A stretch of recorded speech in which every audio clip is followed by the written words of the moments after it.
بسم اللہ الرحمن الرحیم۔ علامہ طباطبائی سے کسی نوجوان نے لکھا کہ آغا میں پڑھتا ہوں یونیورسٹی میں، جتنی کوشش کرتا ہوں گناہوں پہ قابو نہیں پا پاتا، مجھے کوئی ایسا عمل بتائیں، میں نماز بھی پڑھتا ہوں کہ میں بعمل بن جاؤں، میرے ایمان میں اضافہ ہو۔ تو انہوں نے کہا ہر رات سورہ حشر کی تلاوت کرنا، جو بھی پابندی سے ہر رات سورہ حشر کی تلاوت کرے گا تو یہ سورہ خود بخود اسے راہ راست پہ لے آئے گا، ایمان میں بھی اضافہ ہوگا، عقل بھی بڑھتی چلی جائے گی۔ یہ ایک آیت پیش کر رہا ہوں، اللہم لا تجعل فی قلوبنا غلا للذین آمنوا، پروردگارہ ہمارے دلوں میں وہ جو ایمان والے ہیں ان کے لیے کبھی بھی کوئی شبہ نہ آئے، شک نہ آئے، کوئی برا خیال نہ آئے، میں کسی کو نقصان نہ پہنچاؤں۔ جب انسان دعا یہی پڑھے سورہ کے اندر بھی کہ میرے دل میں پروردگارہ کبھی اہل ایمان کے لیے کوئی بری بات نہ آئے، تو اللہ خود بخود اس کے ایمان میں بھی اضافہ کرتا رہے گا، اس کی عقل میں فہم و فراست میں بھی اضافہ کرتا رہے گا۔ سب سے جو مؤثر ذکر ہے قرآن کے بعد وہ ہے صلوات۔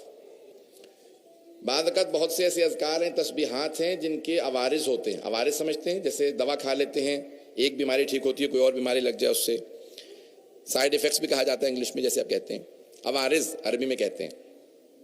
اس کے بعض اوقات انسان بہت زیادہ ذکر کرنے سے بھی بعض اوقات نقصان ہوتے، لیکن تین چیزوں کے کوئی عوارض نہیں ہیں، کوئی سائیڈ ایفیکٹ نہیں ہے۔ جتنا کریں گے دنیا میں بھی فائدہ ہوگا، آخرت میں بھی فائدہ ہوگا۔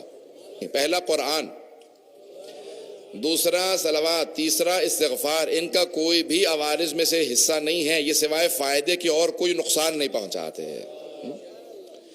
قرآن پڑھتے ہیں تو حسنات لکھے جاتے ہیں، نیکیاں لکھی جاتی ہیں، ثواب لکھا جاتا ہے۔ استغفار پڑھتے ہیں تو گناہ دھلتے جاتے ہیں۔ صلوات پڑھتے ہیں تو دونوں چیزیں ہوتی ہیں، گناہ بھی دھلتے ہیں، نیکیاں بھی لکھی جاتی ہیں۔ آپ لوگوں نے گھبرا کے سنا اس جملے کو، کسی حالت میں درود و صلوات رد نہیں ہے، کسی حالت میں بھی۔ کوئی گنہگار بھی پڑھتا ہے تو رد نہیں ہوتی، کیونکہ یہ وہ عبادت ہے جس میں خود خالق شریک ہے۔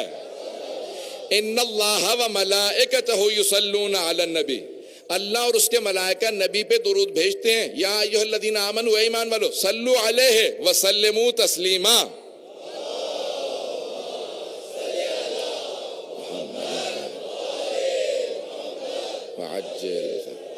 تو علماء کہتے ہیں چاہے گنہگار بھی صلوات پڑھے گا تو قبول ہوگی، کیونکہ اللہ اور ملائکہ اس میں شریک ہیں۔